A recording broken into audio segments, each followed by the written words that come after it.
صحافت کا ریاست کے اس جموں خطہ میں سب سے پہلے آغاز، بلکہ پوری ریاست میں سب سے پہلے صحافت کا آغاز تو ایک ہندو جرنلسٹ نے کیا تھا، وہ تو لالا ملک راج سراف صاحب تھے۔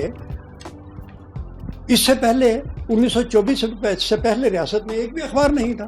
تو اس کے بعد اس داغ بیل کے بعد جہاں اخبارات دن بدن ایک کشمیر میں نکلا، ایک دو جموں میں نکلا، ایک دو کشمیر، اس طرح سے یہ سلسلہ بڑھتا گیا۔ لیکن کسی مذہب کے ساتھ کسی لینگویج کو جوڑنا یا صحافت کو جوڑنا یہ تو سراسر ایک ناانصافی کی بات ہے، کیونکہ جہاں جموں میں تو کم سے کم 90% لوگ صحافت کے ساتھ، اردو صحافت کے ساتھ تو ہندو جڑے تھے۔ اردو دان لوگوں سے یہ ضرور گزارش کروں گا کہ وہ اردو میں زیادہ دلچسپی ضرور لیں، زیادہ سے زیادہ اردو کو فروغ دیں۔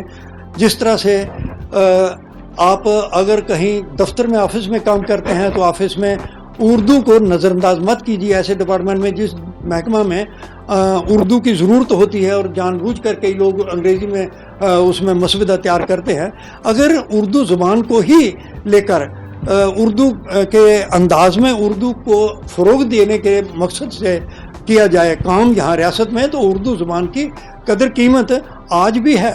اور اردو کو اگر ہم صحافت کے نظریے سے دیکھیں گے تو صحافت کے طور پر جو لوگ اردو دان، اردو جاننے والے ہیں، وہ آج بھی اردو اخبارات کو پڑھتے ہیں۔ صرف یہ ہے کہ نئی پیڑھی جو ہے، نیا سماج ہمارا، یووا لوگ، وہ ہندی زیادہ پڑھے لکھے ہیں اور ہندی کی طرف ان کا رجوع زیادہ ہے، ہندی اور انگریزی کی طرف، اور اردو کی طرف رجوع دن بدن کم ہوتا جا رہا ہے۔